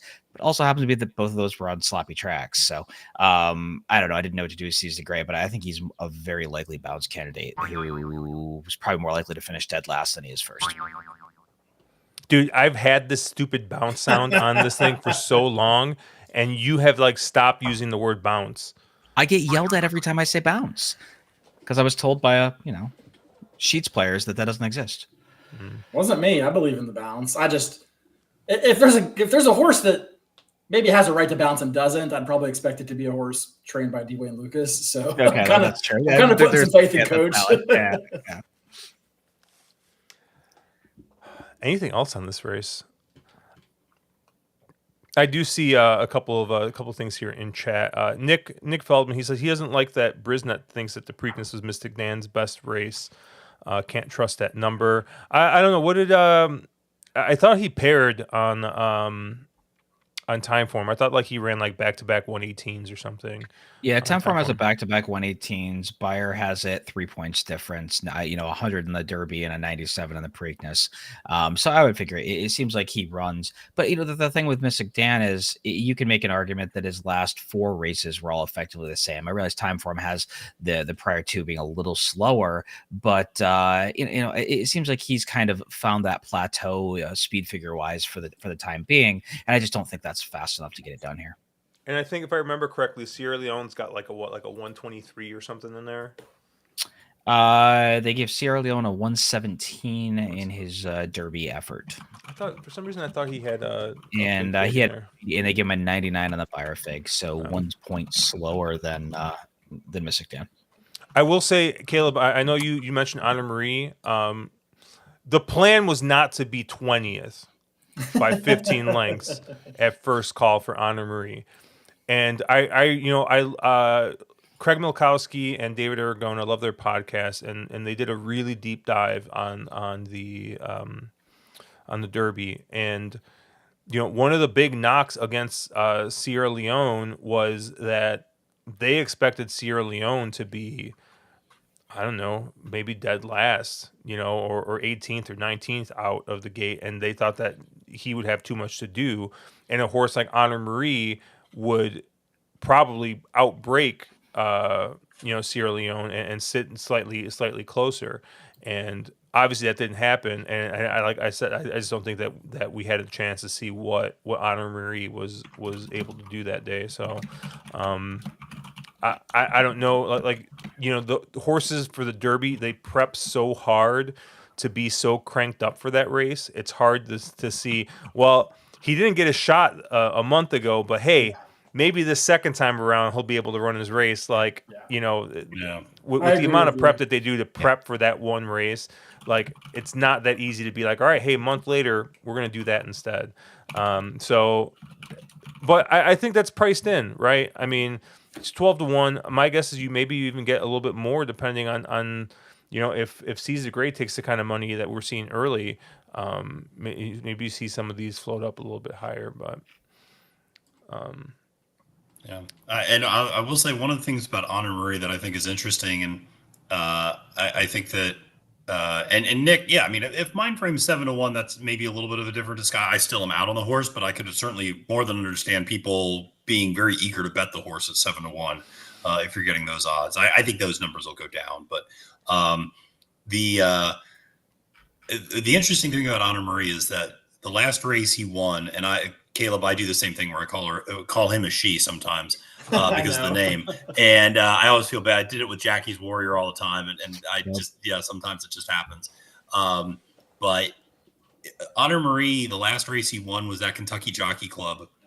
and that is the opposite of a key race, whatever we want to call that. And so that's a locked race. I don't know. Like it's not a Dumpster key race fire. though. Yeah, it is. I mean, the only horse to win at all since then is Nomos, who won an allowance race on the turf at Keeneland a couple months ago. There's not been another winner that race has produced at any point. So a couple years ago, that Kentucky Jockey Club was super live with like White Abario and Smile Happy, and I think a couple of others maybe in that race that went on to run in the Kentucky Derby and were prominent 3-year-olds. And this year just doesn't kind of feel that way. But Josh, to your point, it is kind of hard to like put the toothpaste back in the tube a little bit. It'd be like, all right, like we're take 2 on this. And but that said, I mean, it's hard not to bet the horse back a little bit because you're like, man, I like that horse in the Derby and everything just didn't go his way. And he's going to sit the same sort of trip that Sierra Leone sits basically. And if I believe Sierra Leone's going to close into this pace, then why wouldn't I believe Honor Marie's going to close into this pace? And I'm getting, 6 times a better price on Honor Marie than I am Sierra Leone. So I get that. And, it's again, a horse that, for me, you could tell me that horse finishes second. I totally believe it. And I think could absolutely run a good race on Saturday. And I also discovered it was Mrs. Danvers was the horse I was thinking about. And it was actually the Comely that like ran a hole in the wind and never matched that figure even close to it again. And so just that was the little thing that was in my head. So I finally figured it out. I don't know what spurred it, but I got it. All right. I know we've run over a little bit, but I don't know, Matthew, anything on tomorrow or Saturday's card that kind of stuck out to you or anything you thought was interesting?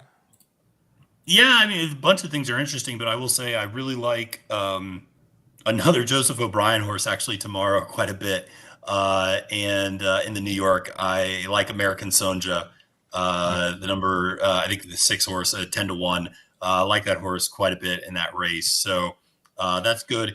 And listen, tomorrow, if you like the other Chad, holy hell, do you have some options tomorrow in the Just a Game? Because you do not just have 1, not 2, not 3. You have 4 other Chads. And then, of course, you have the Chad. So you have 5 overall Chad Brown horses, 4 other Chads. And I cannot wait for the other Chad to win at like 6-1. And for, it's going to be like Chili Flag or something like that to win. Oh, so don't say no. Actually, I'm not using Chili Flag this time. Caleb said last time I bet Chili Flag. He's like, there's only 2 people who like that damn horse Chili Flag. It's you and my dad. That's so true. How do you pronounce the 2, Matthew? Do you know? I always say Butte Cachet, but I don't know if that's right. Okay. Cool. That's how I said it. I had no idea. I was like, I don't know, but yeah, I've never heard it say Butte Cachet. I've always heard Butte Cachet, so I don't know. That's how the way I think it's been called. So I'd imagine that Chad has told somebody that's how it's pronounced, but I don't know. What happens if a horse that isn't trained by Chad wins that race? Because I kind of think that's what happens. I really like Mr. George.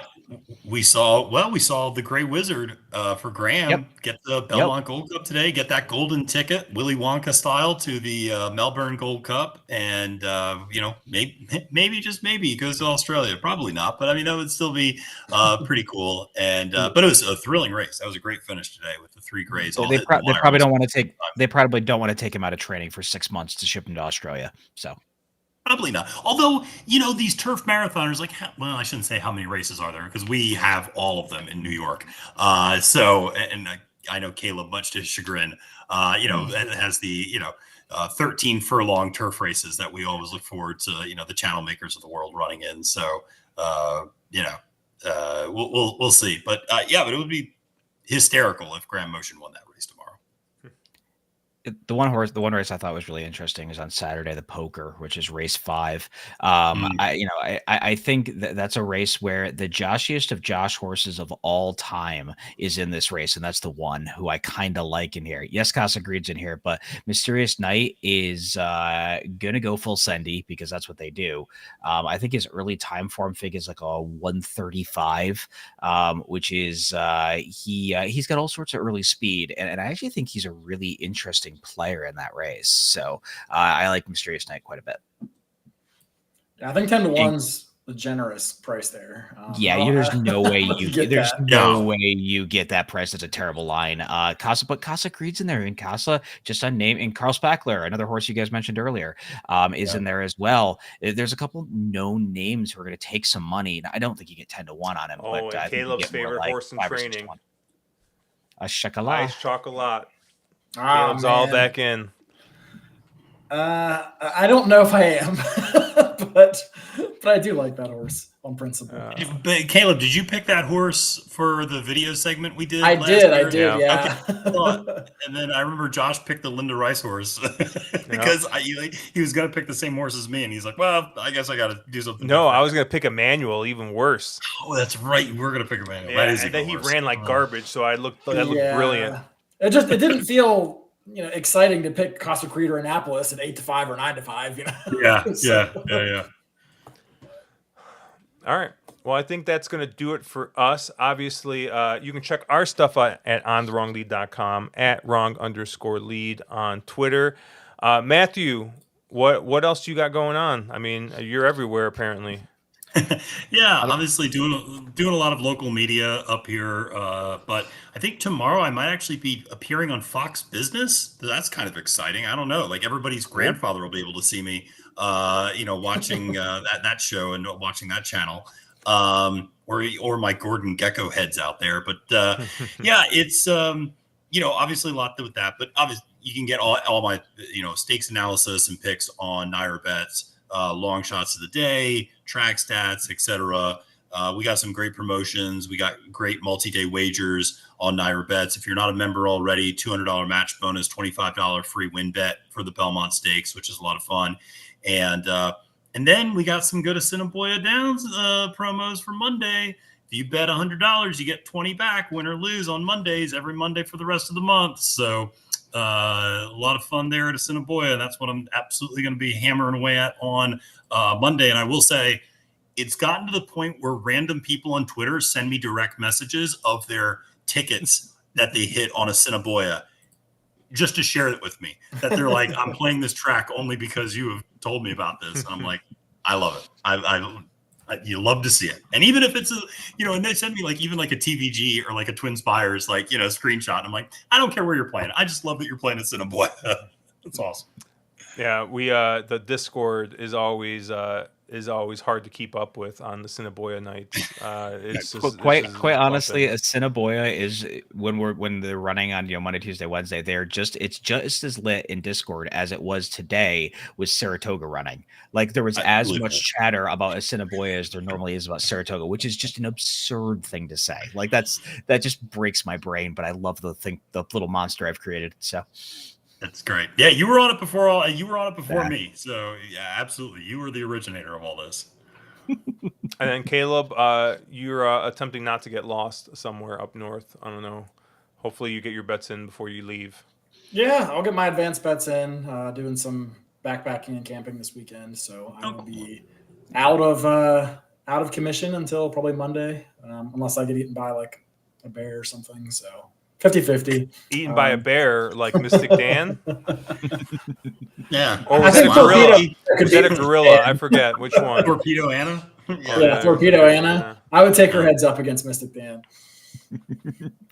I would too, actually. Caleb, that is something our good friend Barry Spears does a lot on big days of racing. He just goes to the beach or goes on a hike, and it's just he puts all of his bets in, and then he's just like, all right, I'm just gonna totally unwind and unpack, and I love that. That's great, man. I don't get to camp as much as I used to, and I'm very jealous that you're getting away this weekend. Yeah, the weather doesn't look so cooperative, but thanks. I told him it's still not too late to cancel, but He's not listening to it. And then Mark, you're going to be on track all weekend? Yeah, I'll be on track all weekend, playing Belmont Challenge the next 2 days. So kind of getting focused in for that. You're welcome, Matt. I contributed some money to We appreciate that. yeah, Great deal. you're welcome. So playing in that, gonna see if I can get myself a BCBCC, and yeah, I'll be on track. So hit me up on Twitter, hit me up on Discord. I'm around. Cool. Well, that's going to do it for us. Have a good weekend, everybody. I'm sure Mark will be posting some more shorts and stuff on YouTube, so check that out. And if you want to see some stuff about tomorrow's card, Friday's card, Drinking Champagne, we covered the late pick 4 on there. So, and there's tons of content out there. So check it all out. Like, subscribe, hit all the buttons. We'll see you guys later. Thank